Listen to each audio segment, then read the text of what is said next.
minutes so I can play that song. The really sad one.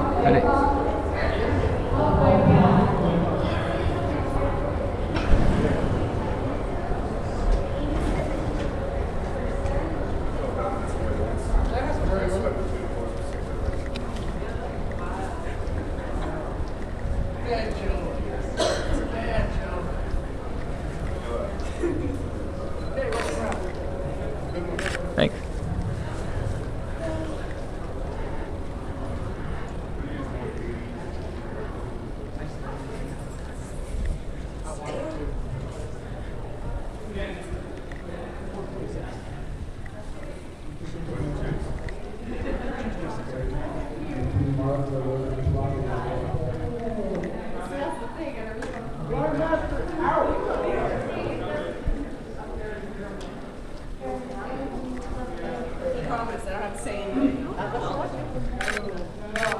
Okay, seriously? You have to sign up for a fashion show. Thanks. Fashion show! Costume contest! Am I allowed? There you go. Alright, that looks pretty fashionable clean. I think you should sign up. Thanks. That's the big masquerade on Saturday night. You might want to be taking pictures of that. Yeah. What time is the fashion show? Friday? Oh, I'm sorry. Is this for the jaywalk? Okay. No, that's for the fashion. That's for the fashion show. The steampunk. Yes. If I have the jaywalk stuff right here. Well, I just didn't want to make sure I was signing up for that. Oh, yes. I don't really know if I could qualify for that either. Okay, well, let me think of a character then. What's a character name? Don't you need a name? What's a good character name? Like, here comes this chick. You're like, yep, that's me. Something vintage and steampunk. Perfect. I can just use my name. Grassy Belle. Grassy Belle. My name's Bethany, if that helps. Fashion show. Costume contest. That's Mr. Bethany, Geneva, Helen, Ball. Lady.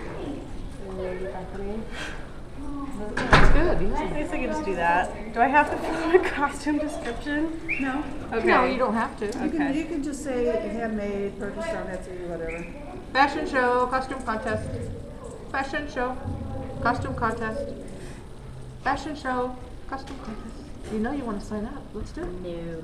Oh, come on. I had Look, we have so many fashion shows. It's not even funny. Come play. It could be a little fun. We tried. Okay. Well, yeah. It could. For me doing this, you have to do me a favor real quick. Will you That's how I retie that? started too. But How would you like it I'm retired? not trying I to talk just you the into knot so it this stops yet, coming but undone. Well, that's what happens when you What's just the next 10 your programs. character? Yeah. That'd go good on the sci-fi fashion. What day is that? Which one? Sci-fi. Sci-fi is Friday, 11:30 a.m. There you go. Thank you. You're quite welcome. All right. Thank you. Thank you. Where is that? That you're gonna 1 hour before the show. Check-in is right here. Okay. And which one are you doing, sir? Huh? Are you doing cosplay? What? Which show are you doing? Cosplay? Huh? The cosplay show? Where? Right there. 1 o'clock on Saturday. Is that what I'm doing? Well, Is that what you want to do? Is that what you want to do? I thought it was. Is it that one? No. No. That one you just show up for. You don't sign up for. Okay. What should I? I would do say that? cosplay. I would say cosplay. Yeah. Okay. You're all Where set. would you say this area That's is? Saturday at 1. We're in the costuming area. Thank you.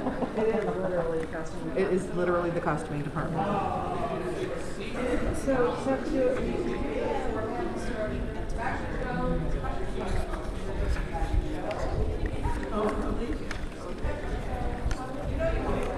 Ready?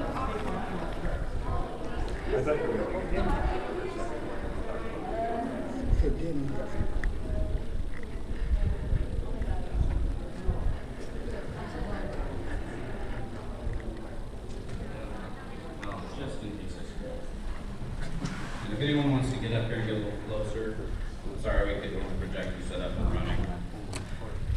But this plastic's actually pretty neat. I brought some that sets up in about 30 seconds. So it goes really fast.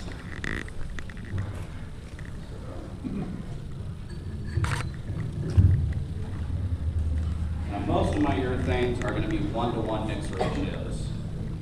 That means that you do equal parts A and B by volume. So you get 2 plastic party cups, mark a line on them for how much material you need. And that's another question people ask a lot. I'm sorry, do you have a question? Yeah, I do.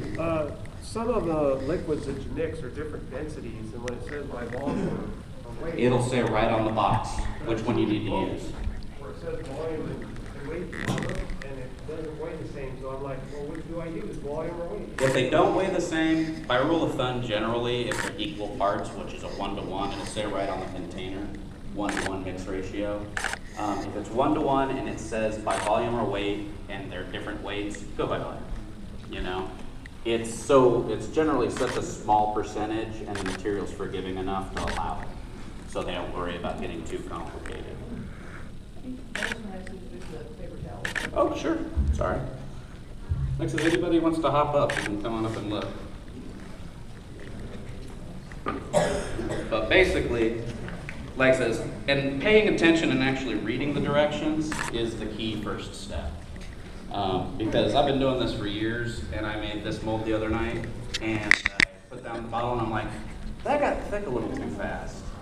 And I looked down, and lo and behold, it was supposed to be 1 to 1 1/3. So I had too much B in and kicked the reaction too fast. So, but it's still cured just fine. I've pulled about 8 copies out of it now.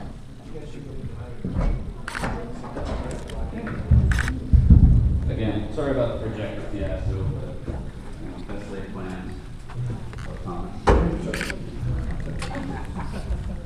I ran here. I don't remember. Okay, I was supposed to be here so much.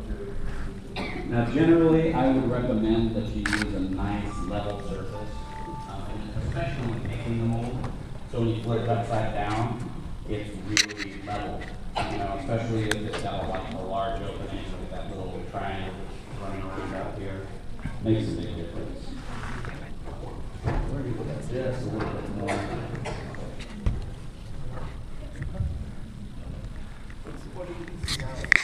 This is a fast setting white plastic.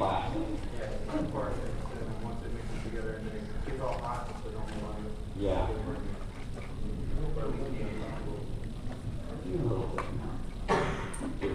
Could you talk about the pros and cons between resin and plastics? See, and that's one of those misconceptions. Generally, when people are talking about resins, we're talking about fiberglass resin and bonded.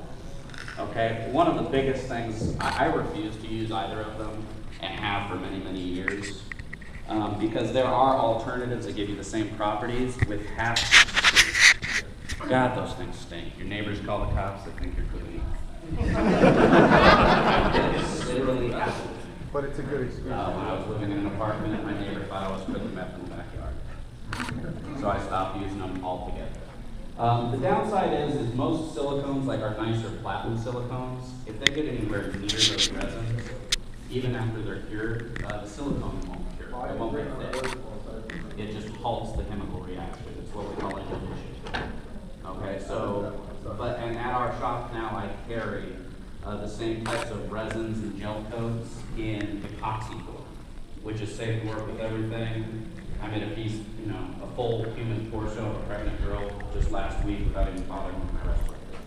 Because I was in a nice open area, it just smelled a little bit like, J.D. Well does. So if you ever use that kind of thing. But it was just as strong, it's nice and versatile. So. Oh, sorry. What techniques do you use to figure out how much material you're going to need? Good question. I was just about to tell that. Basically, you got your mold here.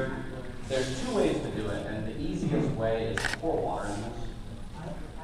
I'm talking about When you're making this, especially if you can't necessarily just fill in water and take back. On the Smooth On website or the Reynolds website, on the left-hand side in the main column is a mold materials calculator. You enter the length, width, and depth of the box you're pouring into, and then you have to kind of, takes a little practice, but you have to kind of guesstimate the cubic inches or the volume taken up by your mold, your original. And then you kind of do that. I generally mix just a little bit more. That way I'm not hurrying up and fixing more and pouring it in later. And that's the concern when you're joining, is like Yeah. sometimes you're one, you didn't mix the other one or something like that. Exactly. If you do that and then you're like, oh, I gotta go to the store and get more, kind of time your phone. You just not, it's not gonna stick together. You gotta pop the mold apart and it'll fall. So it's a good idea to have more than enough material on hand. I love pouring water, and it's just sometimes, if you have little caves or little pits and nooks and crannies, you can't get it to dry out, especially if you want to take it out and then Yeah. I did that when I made this one, and I wanted to start pouring copies right away. Blew it out with compressed air. You know, and if you saw when I unloaded all this, I stuck a paper towel in there to leach out all the moisture, because I wanted to pre-mark my cuts to make sure I didn't have to stop and fix more real quick when we were going to demo. So you guys have to understand this is, you know, I've never done a demo before, because I've never seen my shop, so bear with me.